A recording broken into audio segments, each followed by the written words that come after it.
Hello friends, स्वागत है आप सबका द हिस्ट्री चैनल पर।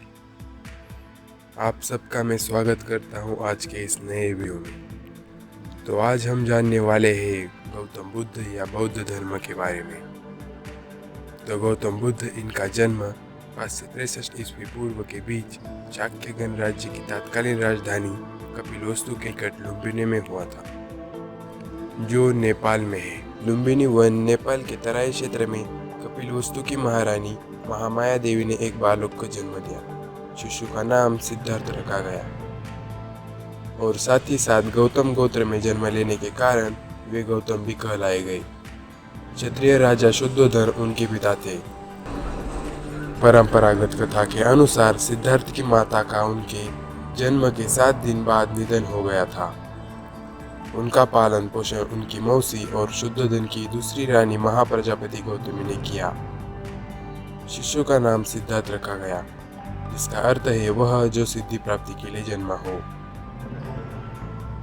जन्म के दौरान साधु दृष्टा आसित ने अपने निवास से घोषणा की कि यह बच्चा या तो एक महान राजा या एक महान पवित्र पथ प्रदर्शक बनेगा। शुद्धोधन ने 5वें दिन एक नामकरण समारोह आयोजित कर दिया और 8 ब्राह्मण विद्वानों को भविष्य पढ़ने के लिए आमंत्रित करने के बाद सभी ने एक जैसी भविष्यवाणी की कि यह बच्चा या तो एक महान राजा या फिर एक महान पवित्र आदमी बनेगा। घुड़दौड़ में जब घोड़े दौड़ते और उनके मुंह से झाग निकलने लगता तो सिद्धार्थ घोड़ों को थका जानकर वहीं पर रोक दिया करते थे और जीती हुई बाजी हार जाते थे। खेल में भी सिद्धार्थ को खुद हार जाना पसंद था, क्योंकि किसी को हराना और किसी का दुखी होना सिद्धार्थ से नहीं देखा जाता था। सिद्धार्थ का विवाह 16 वर्ष की उम्र में कन्या यशोधरा के साथ हुआ। पिता द्वारा ऋतुओं के अनुरूप बनाए गए वैभवशाली और समस्त भोगों से युक्त महल में वे यशोधरा के साथ रहने लगे और इन दोनों के बेटे राहुल का जन्म हुआ। लेकिन विवाह के बाद उनका मन वैराग्य में चला गया। एक दिन सिद्धार्थ बगीचे की सैर पर निकले। उन्हें सड़क पर एक बूढ़ा आदमी दिखा। उसके दांत टूट गए थे, शरीर टेढ़ा हो गया था, बाल पक गए थे। अपने हाथों में लकड़ी पकड़े धीरे धीरे कांपता हुआ वह आदमी सड़क पर चल रहा था। दूसरी बार जब सिद्धार्थ सैर को निकला तो उसकी आंखों के आगे एक रोगी आ गया। उसकी सांस तेजी से चल रही थी, बाहें सूख गई थी, कंधे ढीले पड़ गए थे, पेट फूल गया था। दूसरे के सहारे से वह बड़ी मुश्किल से चल पा रहा था। तीसरी बार सिद्धार्थ को एक अर्थी मिली। 4 आदमी उसे उठाकर जा रहे थे। उसके पीछे बहुत से लोग थे। कोई छाती पीट रहा था, कोई रो रहा था, तो कोई अपने बाल नोच रहा था। इन दृश्यों ने सिद्धार्थ को बहुत ही विचलित किया।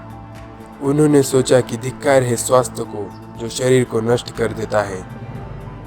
धिक्कार है जवानी को जो जीवन को सोख लेती है।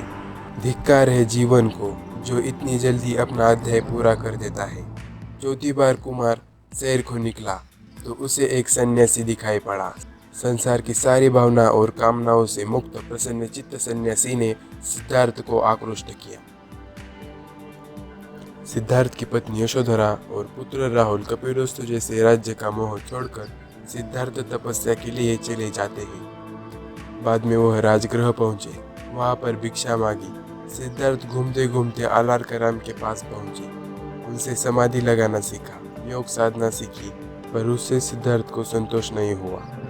वह उर्वेला पहुंचे और वहां पर तरह तरह से तपस्या करने लगे। सिद्धार्थ ने पहले तो केवल तिल चावल खाकर तपस्या शुरू कर दी। बाद में आहार लेना बंद कर दिया। शरीर सूखकर कांटा जैसा हो गया। तपस्या करते हुए 6 साल बीत गए। सिद्धार्थ की तपस्या सफल नहीं हुई। फिर एक दिन कुछ स्त्रियां नगर से लौटती हुई वहां से निकली, जहां सिद्धार्थ तपस्या कर रहे थे। उनका एक गीत सिद्धार्थ के कानों में पड़ा। वीणा के तारों को ढीला मत छोड़ दो, ढीला छोड़ देने से उनका सुरीला स्वर नहीं निकलेगा, और तारों को इतना भी मत कसो कि वे टूट जाए। वे बात सिद्धार्थ को जच गई। वह मान गए कि आहार विहार से योग सिद्ध होता है। किसी बात की अति करना अच्छी नहीं। किसी भी प्राप्ति के लिए मध्य मार्ग ही ठीक होता है और इसके लिए कठोर तपस्या करनी पड़ती है। असुरों के बीच गिरे ध्यान मुद्रा में महात्मा बुद्ध के प्रथम गुरु आलारकराम थे, जिनसे उन्होंने संन्यास काल में शिक्षा प्राप्त की। 35 वर्ष की आयु में वैशाखी पूर्णिमा के दिन सिद्धार्थ पीपल वृक्ष के नीचे ध्यानस्थ थे और ध्यान लगने पर सिद्धार्थ की साधना सफल हुई। तभी से सिद्धार्थ को बुद्ध कहलाते हैं। बुद्ध का अर्थ है जिसे पूरी तरह सही ज्ञान की प्राप्ति मिली हो, और जिस पीपल वृक्ष के नीचे सिद्धार्थ को बोध मिला वह बोधि वृक्ष कहलाया। महात्मा बुद्ध 80 वर्ष की उम्र तक अपने धर्म का संस्कृत के बजाय उस समय की सरल भाषा पाली में प्रचार करते रहे। उनके सीधे सरल धर्म की लोकप्रियता तेजी से बढ़ने लगी। 4 सप्ताह तक बोधि वृक्ष के नीचे रहकर धर्म के स्वरूप का चिंतन करने के बाद बुद्ध धर्म का उपदेश करने निकल पड़े। आषाढ़ की पूर्णिमा को वे काशी के पास मृदगांव पहुंचे। वहीं पर उन्होंने सर्वप्रथम उपदेश दिया, जिसे धर्म चक्र परिवर्तन कहते हैं, और प्रथम पाद को अपना अनुयायी बनाया और फिर उन्हें धर्म प्रचार करने के लिए भेज दिया। महात्मा बुद्ध का सबसे प्रिय शिष्य आनंद था।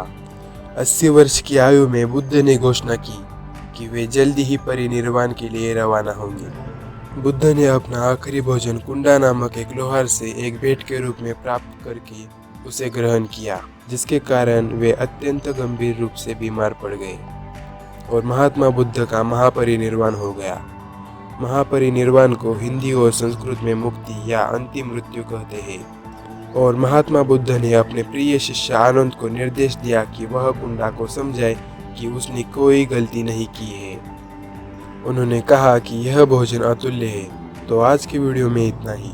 वीडियो आखिर तक देखने के लिए आपका धन्यवाद।